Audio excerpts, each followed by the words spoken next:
My wonderful students, let's get going with our session.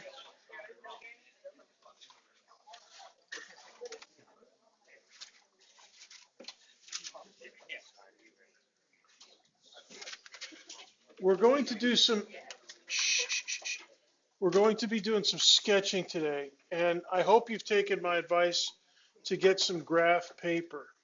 And if you haven't, we're just going to be using a lot of graph paper this semester. And not just for figuring out vectors and stuff, but it's helpful in a lot of areas.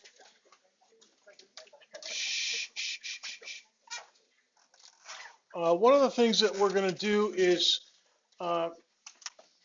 combinations of resistors to start today, and we're going to do that by way of reviewing the homework.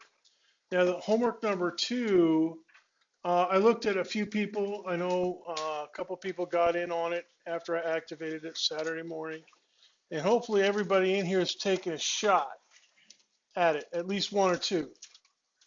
And I keep an eye on it, just once or twice over the weekend to see who's up to who's up to working on it and stuff. But we're going to review and talk about homework like the home or problems like the homework. But you're also going to, if you've got any attempts left, I gave you 7. So if you have a couple 3 left, you can make sure that if you don't have 100%, 8 points out of 8, now you can get it, tonight after you go home and whatnot. That'll be open until 11:59 p.m. Then it closes for good.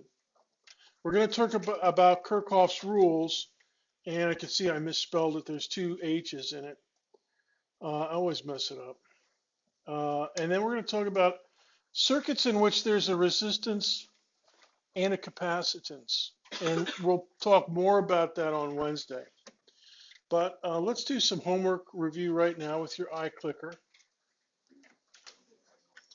Okay, so what we're going to do, first of all, is a series of resistors. And this is the diagram from the homework for a few of the homework problems.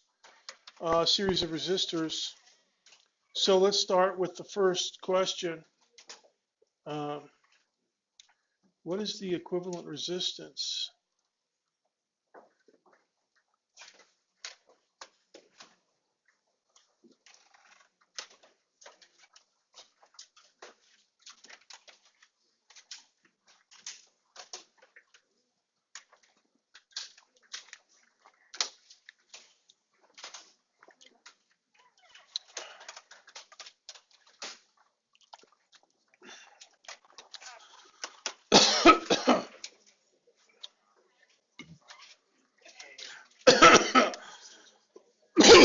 Excuse me. Drank a little too fast. Oh. Is that going on the YouTube? It's on the YouTube. The only time I edit something out of YouTube is if I yell at a student badly, if I have to yell at a student. So I've only done it like 2 or 3 times in the past 20 years. But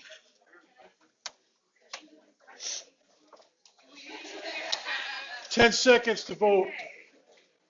10, 9, 8, 7, 6, 5, 4, 3, 2, 1, 0. Okay, do a count, please, you guys.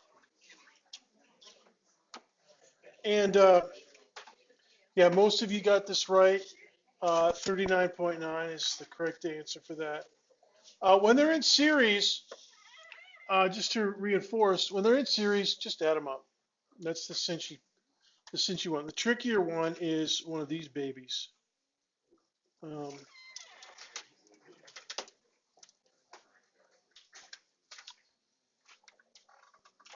So for this circuit, what's the equivalent resistance?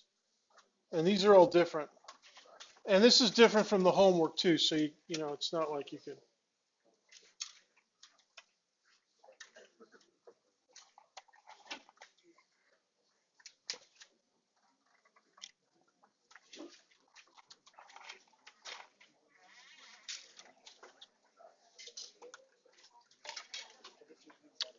Rachel, nice to see you back on track.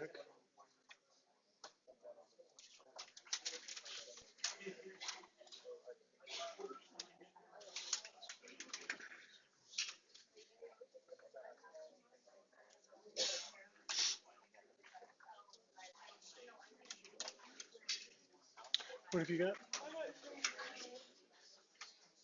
We had 76 last previous question.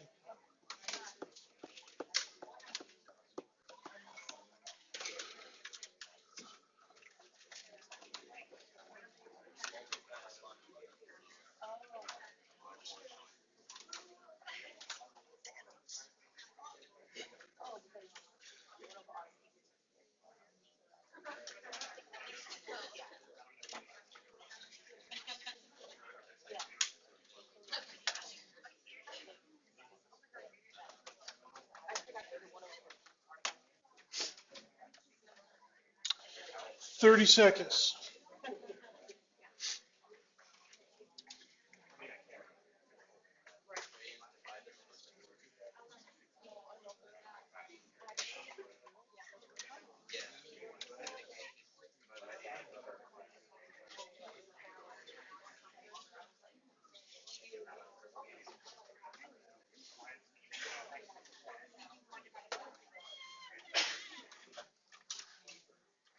Cyrus Beckstein, are you here?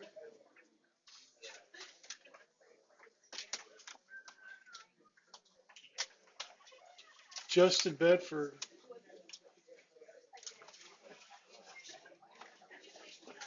Christine Campbell, are you here? Oh, way back there. Okay.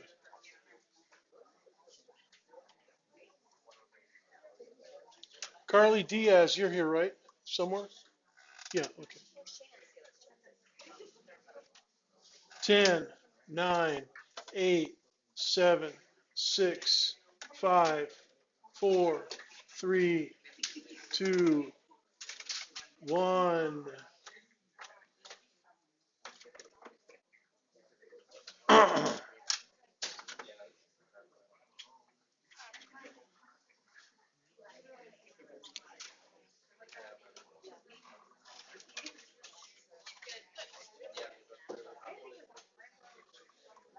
0. Uh, okay, the correct answer here is 5.29. Good, and most of you got that, 81%. But I want you to look at the two error groups, and look, these are both well, I should say they're understandable, but maybe I should say they're common errors. Option A, that's just the sum of the three resistances. No, not on parallel branches. If you have parallels, you got it. This is where you go 1 over. 1 over the equivalent resistance is equal to 1 over R1 plus 1 over R2 plus 1 over how many you got. And then you got to invert it. Now, if you forget to invert it to get your final answer, D is your option. Right? So that's 1 over 0.189. If you got that, you forgot to flip-flop it. All right? So don't forget that. Now, next question. Let me move this out of here. Okay. Next questione. Oops. All right, let's try that again. Forget you saw. All right. For those of you that didn't see it,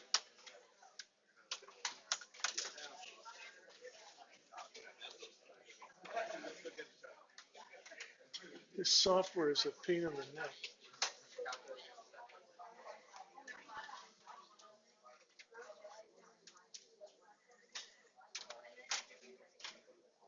I'm going to have to devise a two-stage transition for revealing the answer. That way, if I overclick, it's still mysterious.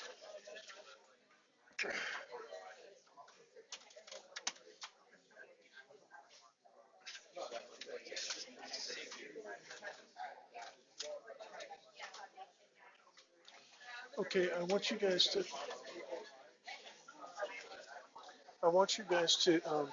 start circulating now, because the next problem that we do, I'm going to ask the students to make sketches, and maybe one or two, and um, there's two different, maybe three different variations of the sketches that we're going to make.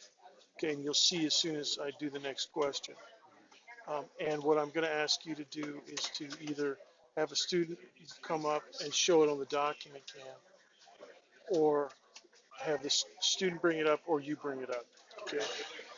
All right. So I want you to look for two good sketches. Okay. Huh? Yeah, you'll see as soon as you can't see it yet. It's the next question coming up. Make a sketch in a circuit. Yeah, look at this.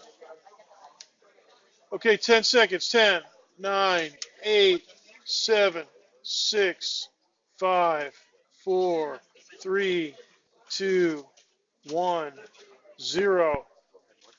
And yeah, yeah, make another count. Go ahead and do that now. Yeah, so this one is a combination of 1 over. This is like the homework, the brain buster on the homework, the brain burner. And unfortunately, I can't tell if it was a brain burner for you guys because I accidentally revealed the question 45.2. But I'm going to ask you now to do some thinking and about that circuit. All right. Now, when you get to exam 2 next week, next Wednesday, and you see something like that on the test, you got to be able to do it without me accidentally revealing the correct answer. And believe you me, even though there was a lot of crashing and burning on exam 1, exam 2 is going to be tough. I mean, there's going to be some brain burners on there, and you're going to have to deliver. And it might be a brain burner of this nature. So that's why, but the key when you're doing my exams, remember you have to think. It's not a process of memorization. It's a question of cogitation. In other words, using that gray blob of stuff at the top of your spinal column, frequently referred to as your brain. So what we're going to try to do here is think for a few minutes. All right. And I want you to think about that diagram, circuit diagram, and the fact that you infallibly, everybody is 97% got it right. Good. So, but now here's my question for you. And I'm going to give you a few minutes. The diagram on the right is the effective diagram of your answer, REQ. And the diagram on the left is the original diagram, but what's the intermediate state? What circuit diagram would you sketch? So I want you to think about, and I want you to make a sketch, all right?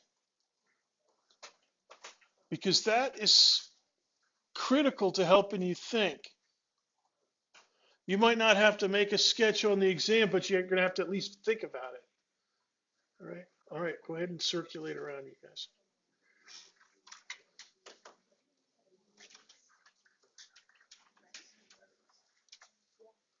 Andrew.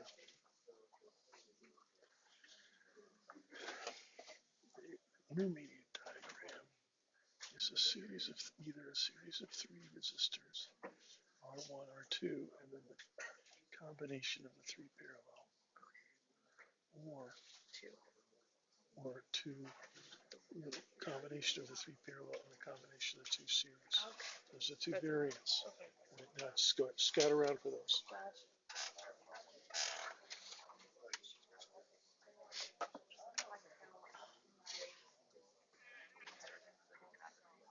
So what's the intermediate? What would be the intermediate circuit sketch that reflects your calculations? Let me put it that way. You know, to get from diagram one on the left to diagram 2 on the right, you got to do some calculations, and those calculations embody or encode a diagram, a circuit diagram.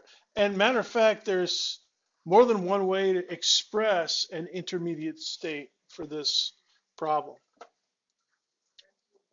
So just think, think, think, think.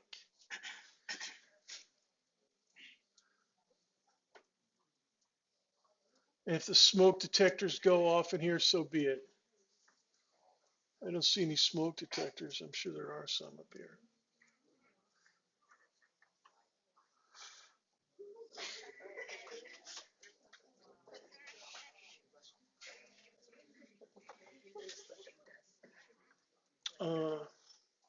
They were on the desk. They're not yours. Toss them in the garbage.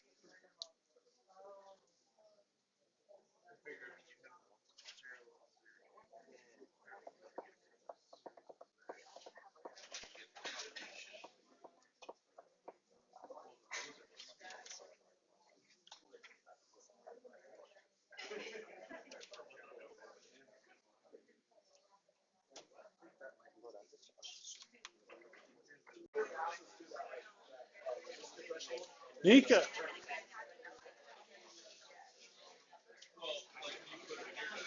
Nika, you're gonna have to take a parallel branch to your seat.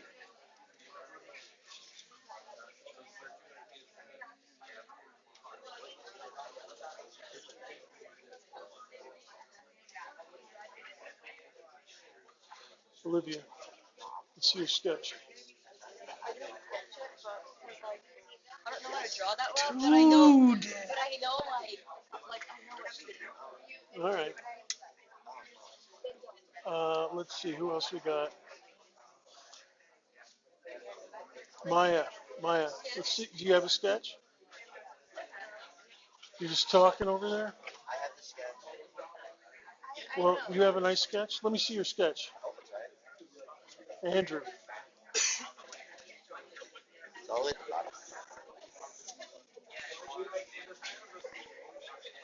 Oh yeah, I forgot the 2 points there though. Well, that's all right. Oh, yeah, okay. Wait, is it right? No, I'm not going to comment on it yet. In a minute.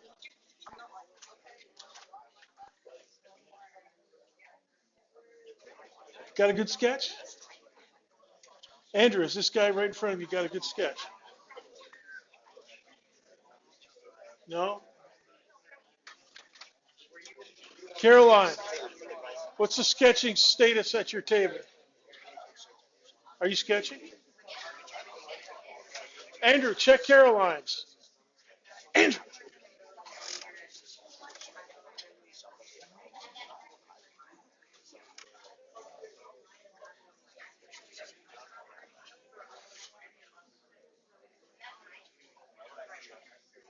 Megan. Megan Milton.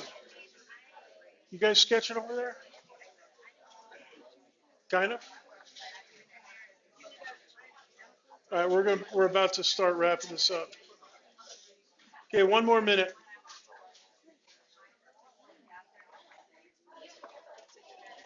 Jared, do you want to present?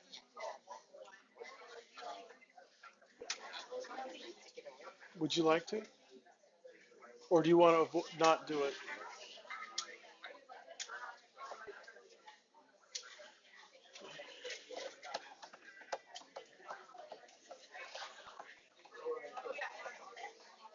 A lot of people are afraid of speaking in front of big groups.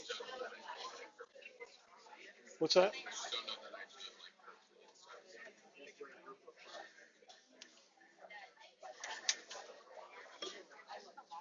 Hey, where's Kendra?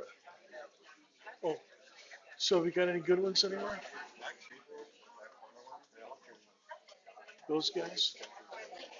What about Caroline's table? Okay.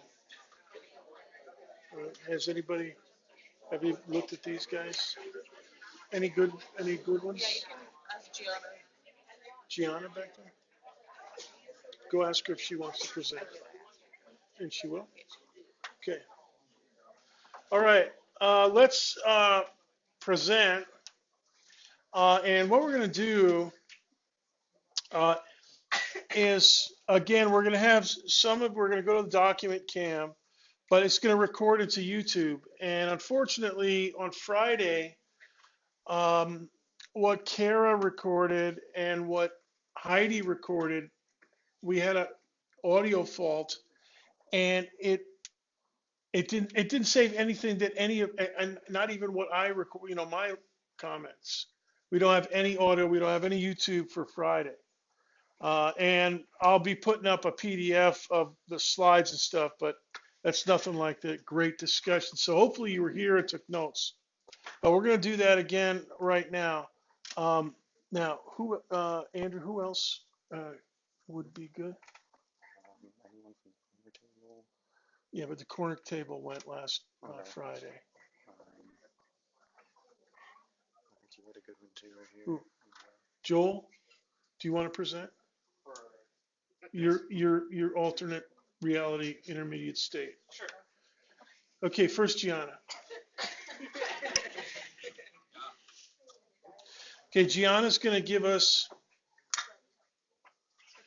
Okay, I'll just put this here, and then,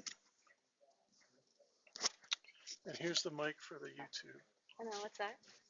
That's the room Oh, microphone. so I use like both. No, just leave that. I'll just leave it? Just leave Okay. it there. Okay. And then, It'll pick you up pretty good. okay. Okay, go ahead. Everybody attention to Gianna, please. Okay, so this was where the parallel resistors were. So basically that value that we got, the 5.29, it can be represented as like showing it in 1. So when we added it, it just becomes 1. And then same thing on this side, the ones that were in series, so R1, R2, we added it and I think it was 39.9. And I drew them together and combined them. So I don't know if that's... And there's only one other nice thing to mention about this. It's on graph paper. So, okay, thanks, Gianna. Let's give Gianna a hand. Okay. And let me put that on Instagram. Gianna strikes again. You're going to be an Instagram influencer. I'll also be using it for. Can you hold it up? Yeah. About like this? And let me see if we can do this. Photo. Should have written the question. Let me get a little closer. Okay, good. Thank you. GIANNA.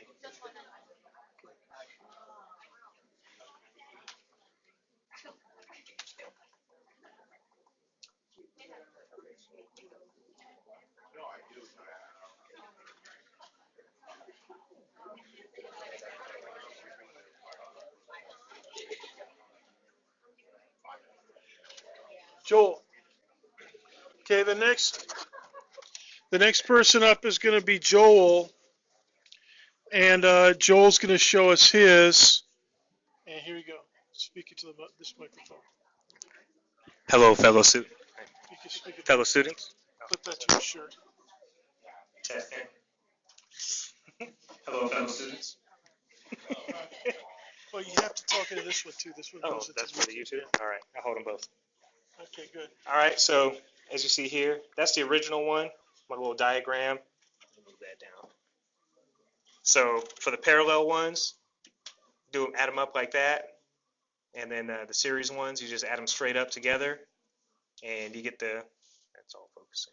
You get the intermediate state as you see. So there's the two of them right there, or for the parallel. In the yellow, that's the intermediate state. And so those are added up, resistors 3 through 5, and then resistors 1 and 2 added up. Add those bad boys together, And there you go. and you get this bad boy right here. Okay, very nice. And I'm going to add a third one. Now, both of these were lovely, excellent, good, wonderful, nice, very nice. However, there is one, let me get my mics back here, hold on. Testing 1, 2, 3, Joel. I can't believe it. Can you send me a PDF of that screen, please? Sweet. Use WebCourses messaging. Okay, so here's another possible intermediate state. Now, the ones that you guys had were lovely, but it's possible that let's see, this was the high side on the left? Okay, so this is the positive side. And then we had R2 and R1. And then we had, so it's possible to have had R3, 4, 5 over here like that. So that's a possibility as well. All right. And, that's a verified intermediate state. Because, and the reason is because, get this one and then just add everything, bing, just add those things together and you're squared away. All right, so anybody have a diagram like this? Okay, jot it down. If you didn't have it, jot it down. And just so you have a different, because a lot of times we're getting into complicated problems now. And if it's complex, that means there's more than one way to look at it, more than one way to set it up, and more than one way to solve it. So just keep this in your mental bag of tricks for your thinking cap, and that'll be good. Now I'm going to try to get let me do another alternate reality.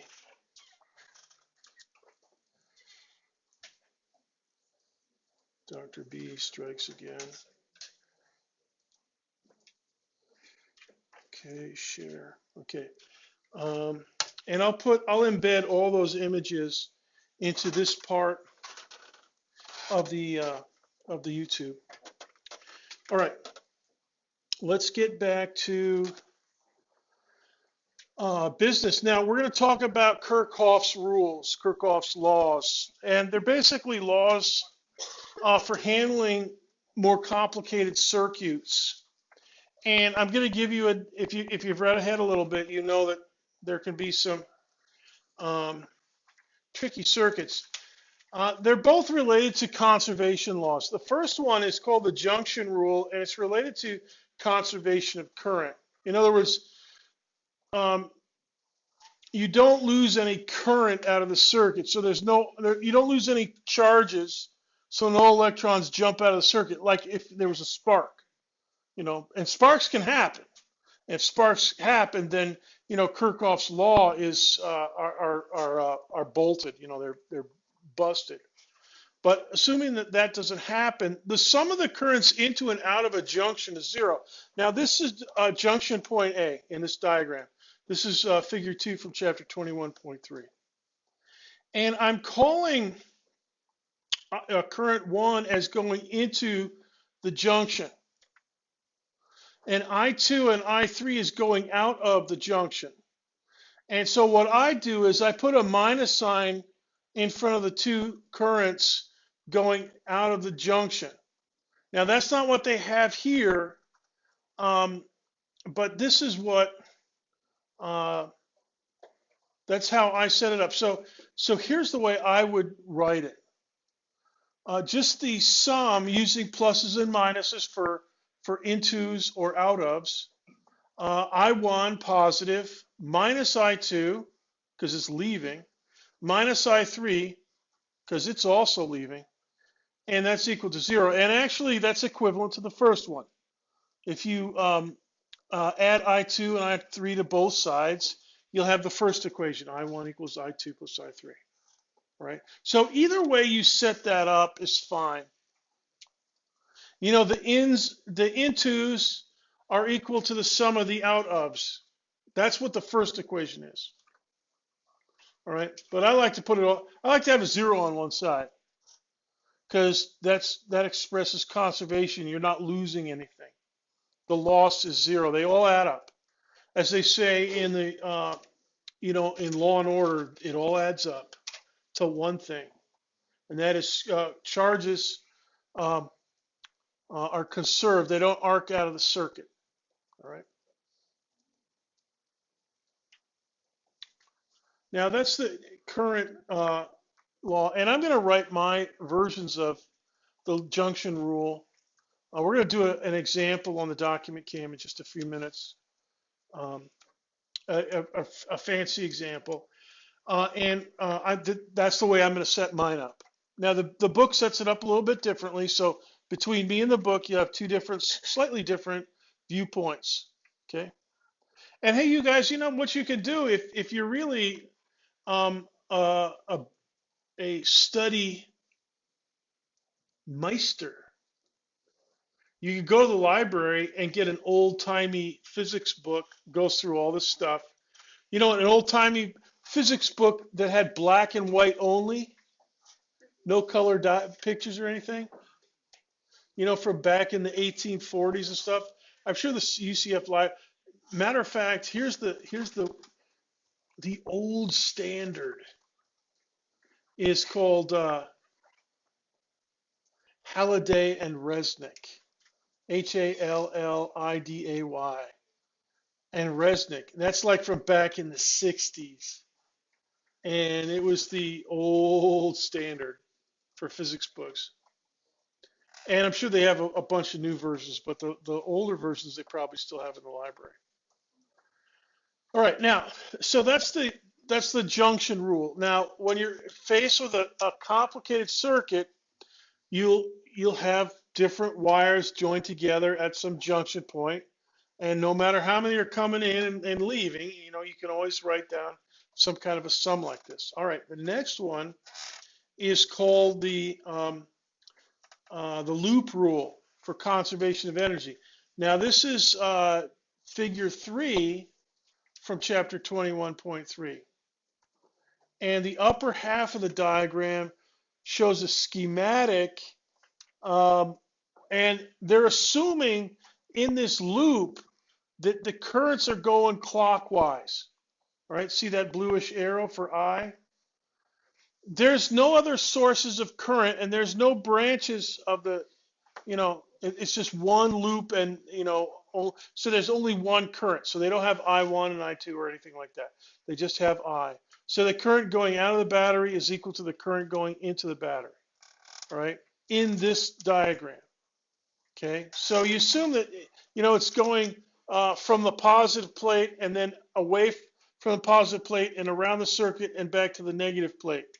All right, so that means clockwise in this diagram. All right, now what you do is, you use voltage drops or rises. All right, and the sum of the drops and the rises in the voltage around any given loop is also equal to 0. All right, now the rises are where energy is provided. So like that battery up there, that's a rise. And you can see it in the lower half of this diagram. Okay, the rise in the, and actually that's a voltage diagram. So that's those are potential drops, but you can think in terms of energy as well. All right. And the basic idea is that energy provided by the battery or other voltage source is consumed entirely by the devices in the loop. All right, that's where at the devices, Jenna, the current loses energy, does some work. Whether it's heating or whether it's mechanical energy of some kind. And that's what those resistors are. Now let's focus in on this resistor or this voltage map here. All right, so let's look at this one. Now take a look at this. We're just gonna, I've never seen a diagram like this, but I really like it. Because it takes that loop, that rectangular loop, and it erects in perspective view a vertical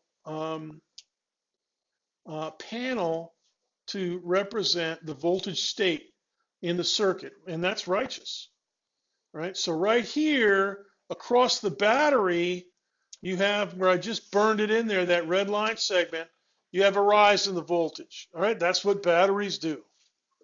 They put some voltage in the circuit.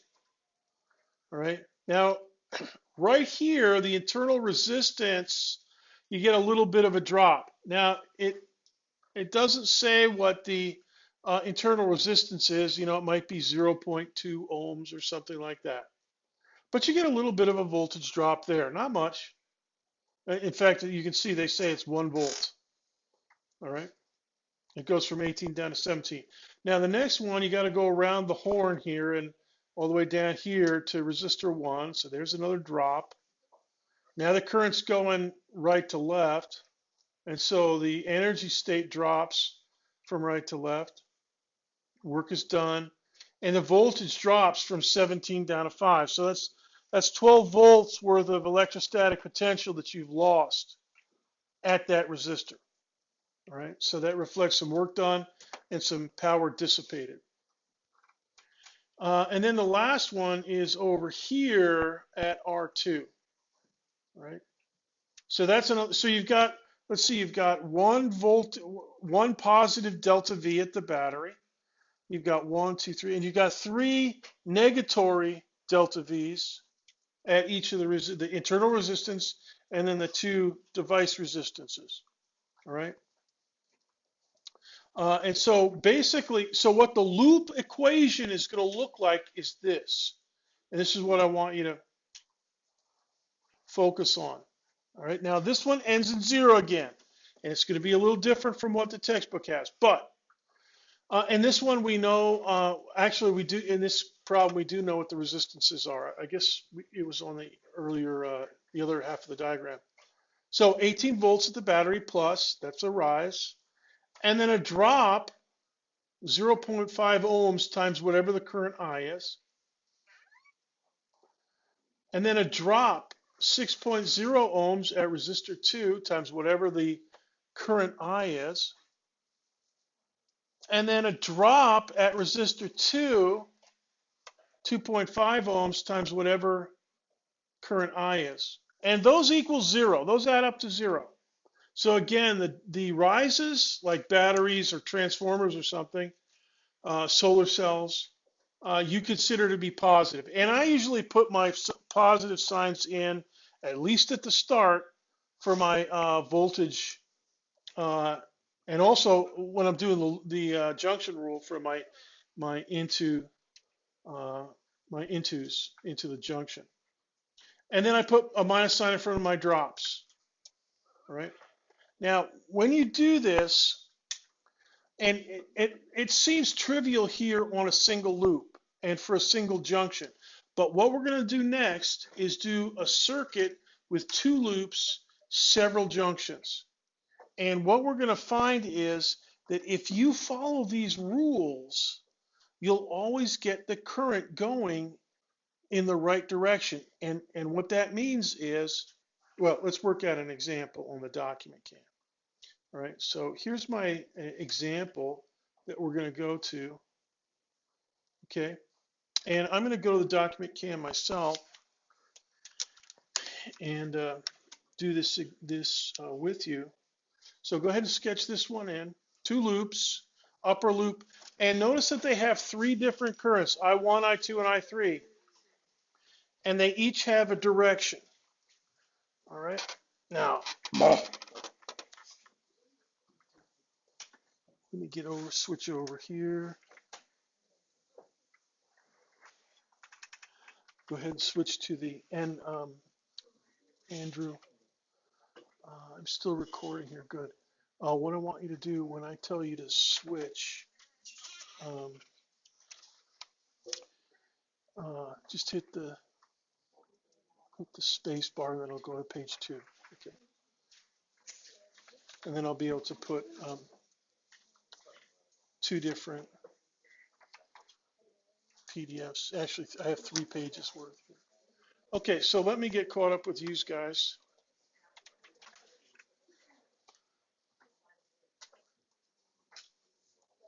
Okay.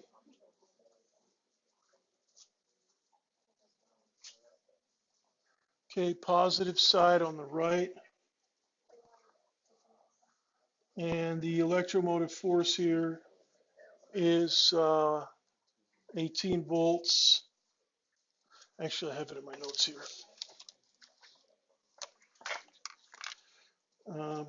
And hey, you guys, make sure you put in junction points. This is circuit point B, just for bookkeeping. And then here's circuit point C. And then there's a little internal resistance, R1. And R1 is 0.5 ohms. And then circuit point D. And then we drop down. And then we have a cross cut. We cross over here. And we have R1, which is 6.0 ohms. And this is circuit point E, lowercase e. And we're assuming in the upper circuit that the currents are going clockwise. All right, now the current through here is I1. All right.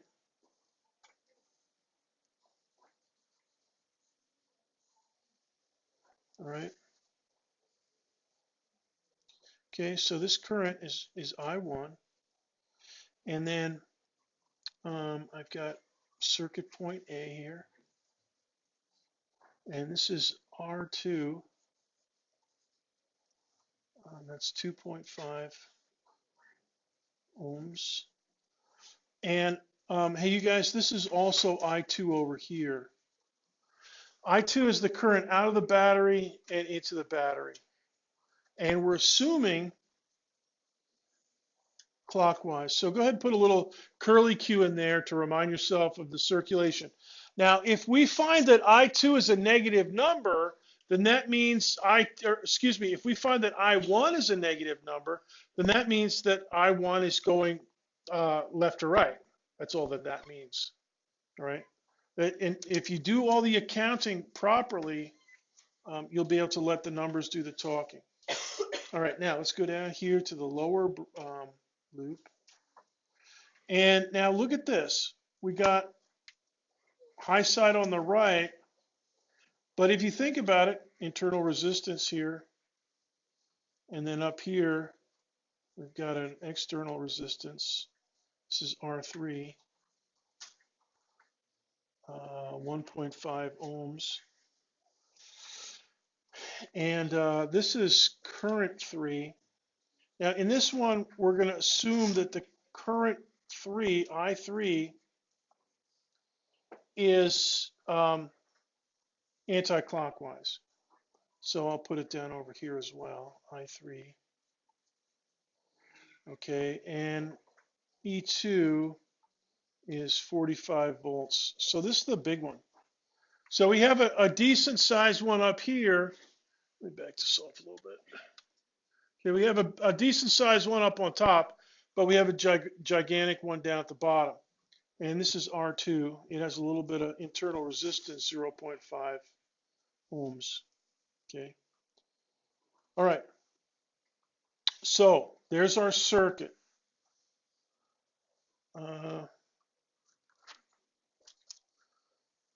Let's set up our junction rule. And let's just study our junctions. Junction A. We have I1 coming in, I3 leaving, and I2 leaving. Now that's by our assumption. Okay, now down here in the lower loop, we better put a curly Q in here, counterclockwise for the current. That's under the assumption that the currents are flowing in this manner. Now, if any one of our currents comes in negatory, that means that we'll know it's just flowing other than what we've assumed. So at current A, or at junction point A, we have I1 in minus I2 out minus I3 out. And supposedly that's equal to 0. Right? Now in the textbook, and actually I think I'll use this, they go to this, I1 equals I2 plus I3. Okay, oh, by the way, I want to write a list of unknowns. We know the voltages and the resistances, but we don't know I1, I2, or I3. And guess what? We're going to have to do some algebra. And with 3 unknowns, we're going to have to get 3 different equations. And here's one of them. Okay, so we're going to need 3 equations. And here's one of them. I'll put a square, a rectangle around this one. Okay, so there's one of my, yeah. Okay, so there's my junction, and that's junction A. Now look at junction E. You would, if you wanted to write junction E. Matter of fact, let's just do junction E. All right. Now current 1 is coming out of junction E, so you'd have minus I1 and I2 in, so that's a plus I2, and then an I3 in, so that's plus I3 equal to 0. So that's the same. So either one of those junctions is going to be good. So we'll call this our junction equation up here. Okay. Next page. Hit the space bar. Good. All right. Now let's do the loops. I'm going to move up a little bit here. Actually, maybe I should bloop out here. All right. I want to keep everything in view. Okay. So let's do some upper loops. So my upper loop, and I'll just write a set.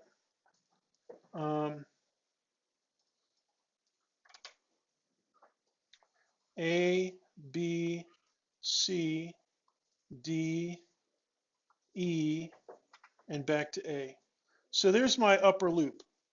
All right. Now what we want to do is check the voltage drop from B to C, and it's not a drop. It's a rise at the battery. Between these 2 points, you get a rise of 18 volts. And then from C to D, you have a drop. So I'm going to write that as minus I2 times R1. But I'm going to put in the value. I'm not going to lug around any more symbols. I'm just going to put in 0.5 ohms. May as well. All right. Now from D to E, we don't have jack. It's just a circuit. But from E to A, we have a drop. So that's minus I1, right? Because from E to A, that's current number 1 across resistor 1. So 6 ohms. Right? And then back up to the bottom of the battery from A to B. That's minus I2. Now we've got I2 again. And we're dropping volts up here at the 2.5 ohm resistor, number 2. So it's I2, negative I2 times 2.5 ohms. Now supposedly all that's equal to zip zap, 0. Yeah, sure. Right, so there we go. All right, so there's my, let me bring this out a little bit longer. Okay. And so there's my upper loop. Now we're gonna get this one into ship shape, and then we're gonna attack the lower loop. Okay. All right, now let's write this out over here. 18 volts positive minus 0.5 ohms times I2 minus 6.0 ohms times I1 minus 2.5 ohms, 2.5 ohms times I2 equals 0. I'm running out of space over there. Let me close this. So that's a minus and then a parentheses. Maybe let me erase that a little bit. 2.50 ohms. All right. Now this one, these two terms here can be combined, the two I2 terms. So let's rewrite that. Plus 18 volts minus 3.00 ohms times I2 minus 6.00 ohms times I1 equals 0. Okay, so that's a little simplified. Now, next thing, we're going to divide by volts, both sides, because I've got volts here, and if I divide an ohm by a volt, I get an amp. So I'll get amps everywhere. All right, and so now it's going to be really slick. 18 minus 3I2 minus 6I1 equals 0. And that's fairly nice, except for one thing.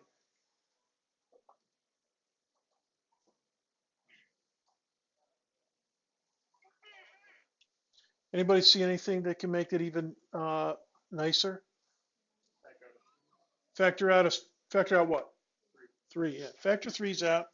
So you have, and what I'm going to do is write down 6 minus I2 minus 2I1 equals 0. All right. And now I'm going to get this. I'm going to get the I2s and the I1s on the other side. So 6 equals I2 plus 2I1. Okay, and that's the version I'm going to use. So there's my second independent equation. Now, to solve for 3 unknowns, I need 3 equations. So I need to get one more, and that's going to come from, you guessed it, the lower loop. So let's do the lower loop. And we'll go item by item. Okay, so the first one on the lower loop is, I forgot something. This is circuit point F. And there's circuit point G here, and circuit point H here. And then H goes up to A for the full loop. And then it also goes across here. All right, so from left to right, from negative side of the battery to the positive side, that's left to right. So that's HG. I have plus 45 volts.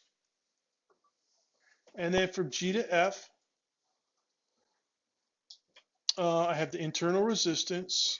So that's I3 times 0.5 ohms. And then from F to E, I have I3 again times R3, so that's I3, and it's negative. Both of those are negative. Don't forget those minus signs. We're dropping I3 times 1.5 ohms. Okay, so that's going to give me a negative 2 ohms when I clean it up. And then from E to A, I have I1 minus I1 dropping through the 6 ohm resistance.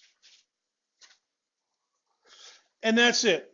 So on this loop, this counterclockwise loop, from circuit point A back to the battery, I basically go back without doing any work.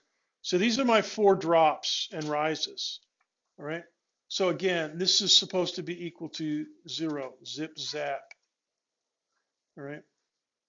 So let's do the equations over here. 45 volts positive minus, okay, I'm going to cheat and go to minus 2.0 ohms times I2, no, I3. All right. So that's these two babies. Okay, so I'm going, let me do it this way. These two drops, I'm just putting together in this one here. All right. And then minus 6 ohms times I1 equals 0. All right. Now this one, you can't really do much with this one because there's no common factor. So we'll just but we can divide by volts to get amps. And so we get 45 minus 2I3 minus 6I1 equals 0. And that's in amps. And that's my third equation. And the three equations that I've got boxed are all in amps. So let me write that.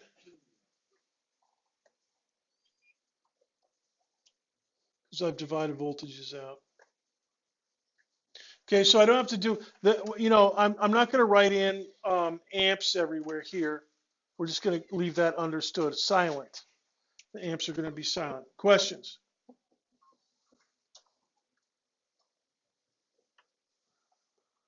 What time is it? 10:45, 35. We're doing great. All right. No questions? All right, here we go. Next page, please. All right, now let's rewrite our three equations at the top of this other page. All right, I'll try to do it nice and neat. Up here at the top, I1 equals I2 plus I3. And then in the middle, 6 amps equals I2 plus 2I1. That's a loop rule. And then the last one, 45 amps equals 6 I1s plus 2 I3s. All right. So those are my three. Now what we're going to do is a bunch of substitution. And the easiest substitution I decided was this one up here. All right. So this is my first move. And I'm going to get I2 by itself. So I2 equals 6 minus 2I1. All right. And then I'm going to plug that into this equation. All right. So wherever I have I2, I1 equals, okay, 6 minus 2I1 plus I3. And now over here, this may not look like progress, but it actually is. I1 equals 6 minus 2I1 plus 3 plus, excuse me, I3.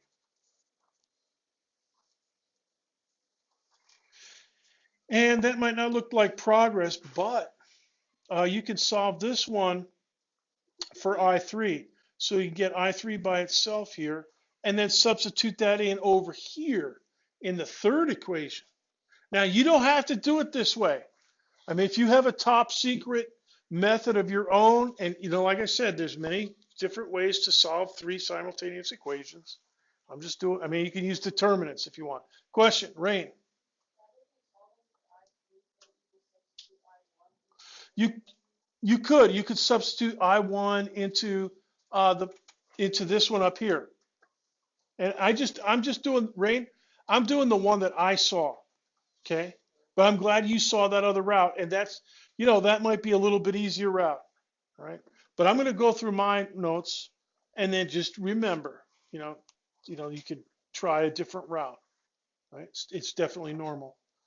So anyways, I3 equals, okay, minus 6, and then add 2I1 to both sides, so that's 3I1.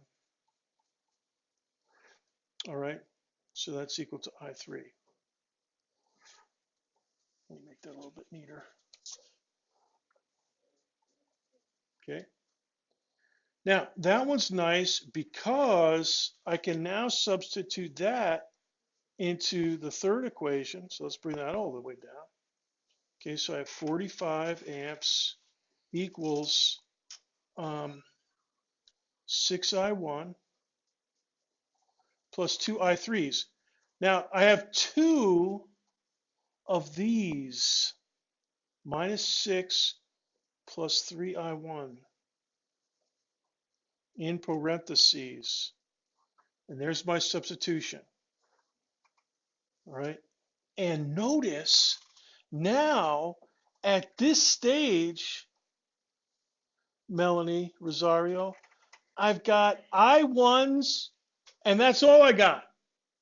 So I can get I1 by itself now. I can solve for I1. And once I get I1, I can start plugging it back through and get I2 and then I3. So we're cooking. All right, so let's get this. Let's do a little algebra here. 45 equals 6I1 plus a negative 12 plus 6 I1s again. Okay, so I have 12 I1s. And let me add that 12 to the other side. So that's 57 amps over here. Oh, that is definitely not a nice fraction, but that's what we got. I1 is equal to 57 over 12 amps. All right. Now, 57 over 12 is 4.75. All right. So 4.75 amps. Now we can go back. We can go back pretty much anywhere we want. We got I1. We can go up to this one now. All right. So let me do a dotted line from this one. All right. So now I2 is equal to 6 amps minus 2 of these babies, 4.75 amps. Okay, so that's, we got some splaining to do because 6 amps less 9.5 amps is negative 3.5 amps. All right. So what that means is I2 is negative 3.5 amps. And that means it goes backwards relative to what we thought. So what that means, you guys, is I2 is not running in this manner. It's going the other way around. And guess what? Why that's the case. It's basically because of this being the boss down here. This thing's being the boss. It wants to force stuff around, anything around to come in. And so it basically takes over this battery. This battery doesn't stand a chance. It's outgunned 2 to 5. Right? 2 times 9 is 18. 5 times 9 is 45. So that forces the current to go around here. Now, it's definitely going across here. I1 is still going in the direction because I1 over here, our first answer was 4.75. So that's I1. All right. So that's righteous. Our guess was righteous. But our guess over here for I2, not righteous. Well, it was righteous, but it wasn't accurate. But as I always say, you let the numbers do the talking, CJ. That's it. All right, so that's backwards. We're going backwards in history, backwards in times, and that's because battery 2 is so much larger. Right? Now what we got to do is I3. So I3, now we dip down One more time. I3 is equal to minus 6 plus 3 I1s, 4.75 amps. This is 6 amps. So 3 times 4.75 is what? 14.25 minus 6, 8.25. So this is 8 point. Anybody verify me on this?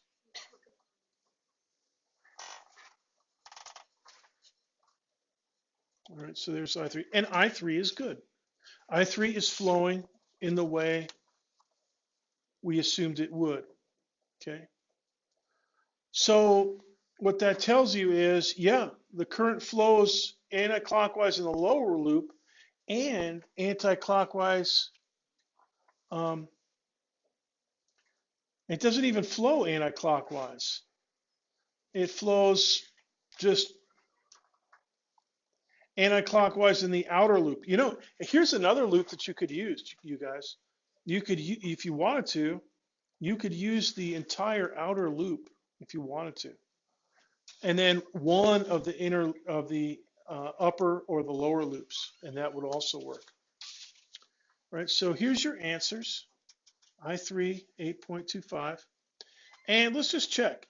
Do they really add up to 0? Okay, so I1 plus I2 plus I3, actually, and now we could put them in as minus signs. Okay, so I1 is 4.75, and I2 is negative 3.5, and I3 is, no, let's not, let's do this properly. I1 minus I2, let's do it this way. Okay, so that's a plus, and then this is a minus. Let me make this a bit more coherent. Minus 3.5, minus 8.25. Is that equal to 0? Yeah. All right, so that checks. All right, so we've done that. And that is an example of Kirchhoff's rules. Now let me pause for questions while this is still up. It's a bunch of algebra.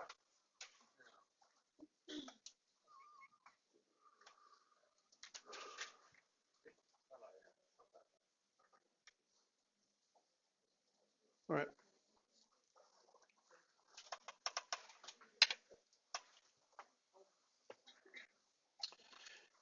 Can you switch to the laptop? Okay, students.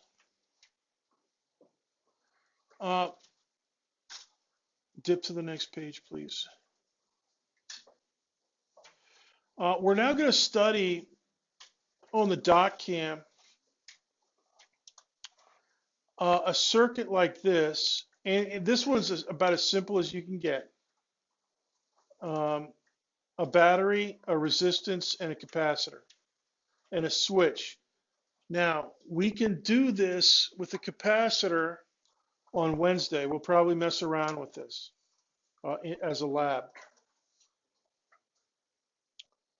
And go ahead and hit the next.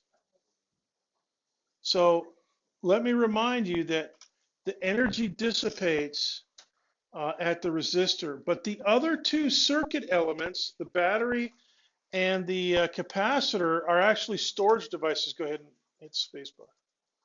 All right, so the charges load from the battery, and then they store energy in the capacitor if you close the switch, or if you open the switch. In other words, you let it load, and then you open the switch. The current can't flow anywhere, so all the energy is stored in the capacitor, or a bunch of energy is stored in the capacitor.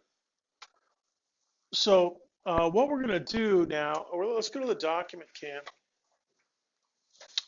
and do a little thinking on paper. All right.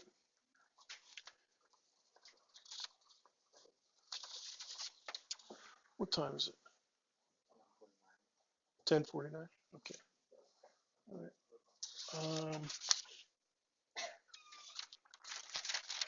I'll use my notebook. Okay. Draw yourself a capacitor, capacitance C,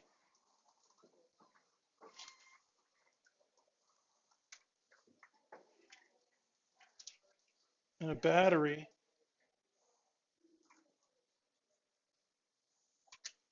voltage V.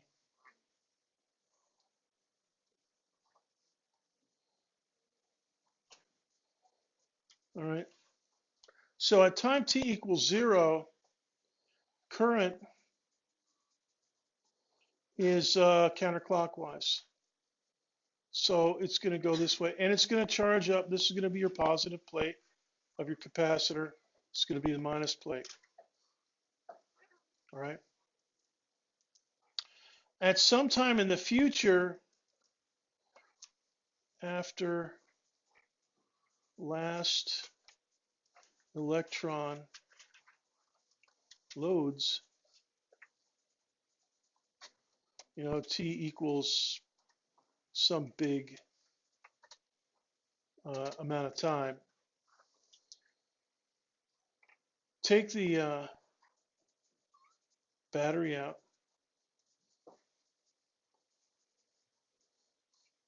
Okay, and disconnect. And so now oops.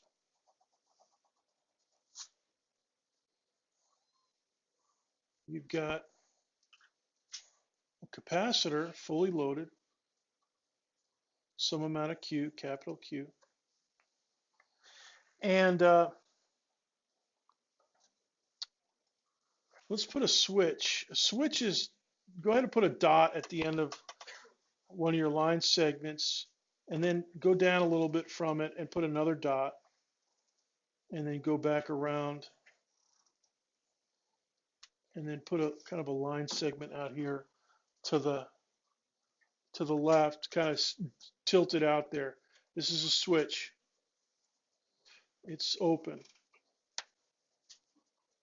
All right, so the battery's offline now. You take the battery out and you put in a resistor. Okay, so down here, put in a squiggle for capital R. Okay.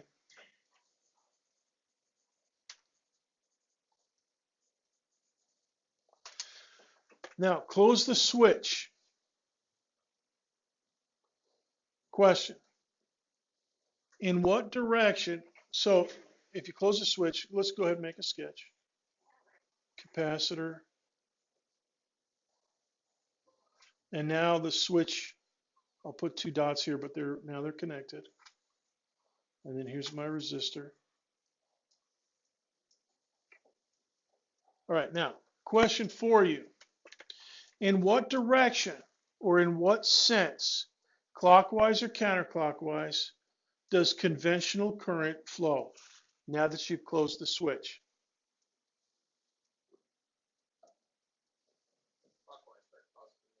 Right. This is the positive side. And so it's going to go this direction. It's going to be a function of time.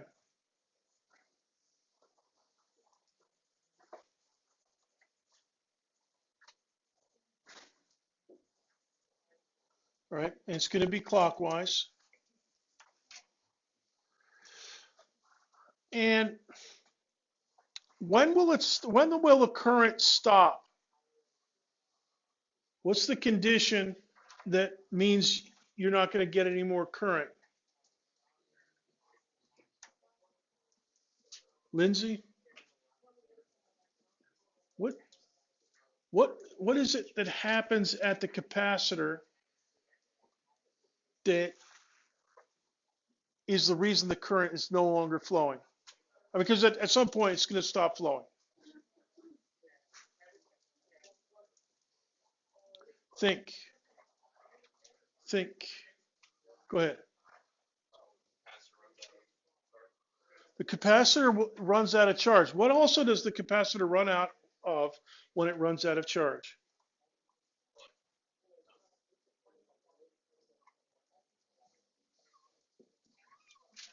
What does it run out of? It runs out of charge, and what else does it run out of? What's stored by the capacitor? Charge and, huh? What? Raise your hand so I can see who's, yeah. Electrons, yeah, the electrons are the things that are moving, and once the last electrons exited, so you're out of charge, you're also out of what? The capacitor is no longer storing what?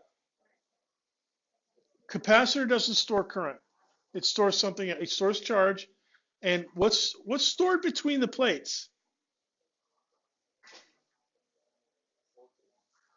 No, not voltage, but you're close. You're in the right neighborhood. Not voltage, what's stored? What's voltage the cousin of? Energy. Energy is dissipated at the resistor from the capacitor. Right? So I goes to 0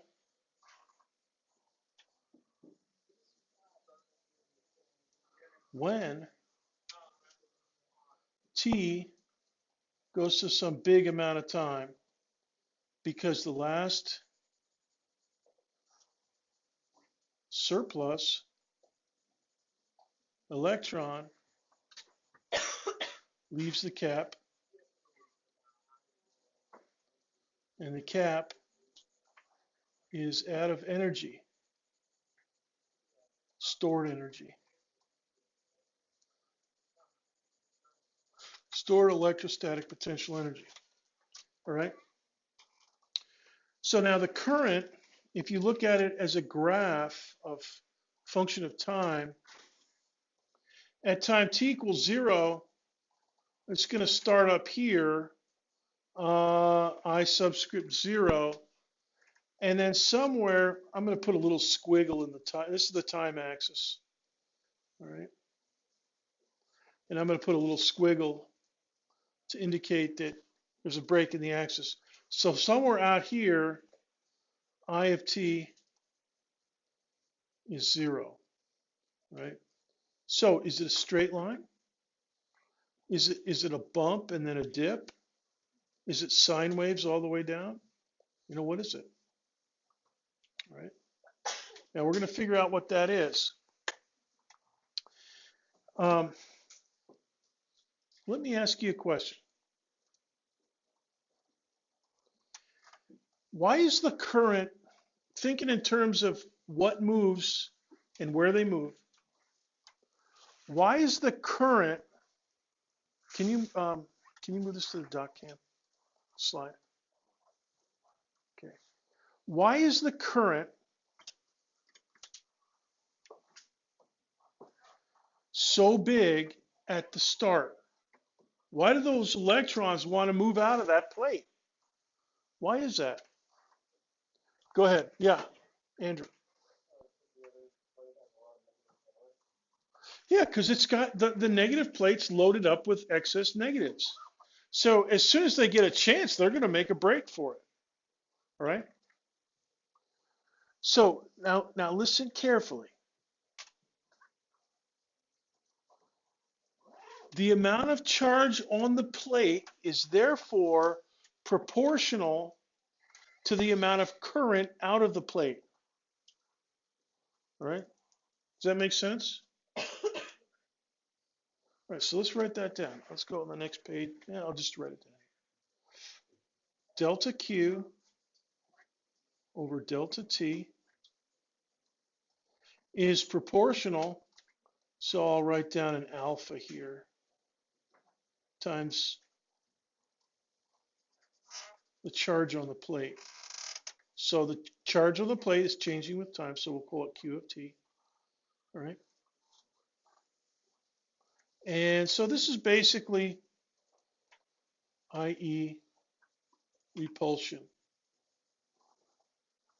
So there's a jailbreak. But then after a little while, Thomas, a lot of the electrons are going. So they still want to get out, but they're, I'll leave, but I'm not desperate to leave because, And then finally, the last one, I don't want to be the last one out, but it looks like I am. So I'm just going to mosey on out of there.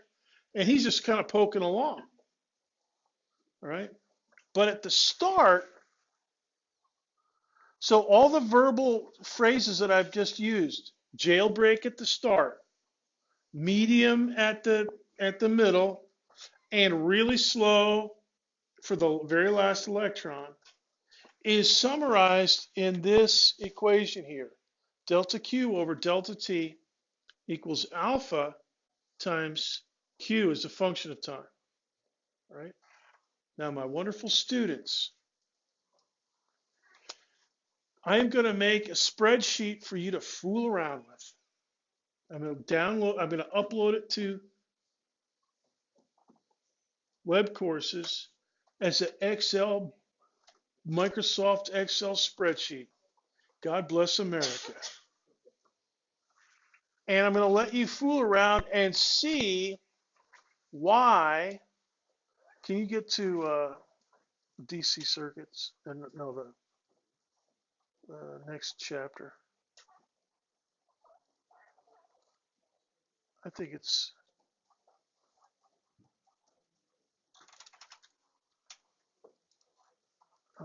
circuits containing resistance and capacitors.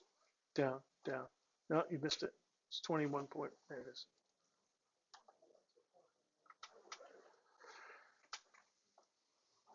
Okay, just go ahead to the top of that and go to the computer screen. Go to computer. All right. On Wednesday, we're going to finish chapter 21. And I'm going to explain it, and I'm going to, hopefully this afternoon, I'm going to upload an Excel spreadsheet for you to understand everything you need to know about this particular section. Because they're going through a lot of stuff and they're just waving their hands and asking you to believe. But you're going to have an Excel spreadsheet and you won't have to believe. You just have to work it. All right, you're dismissed. I'll see you on Wednesday. Good class today. All right, now let's do this carefully. First, we stop the recording.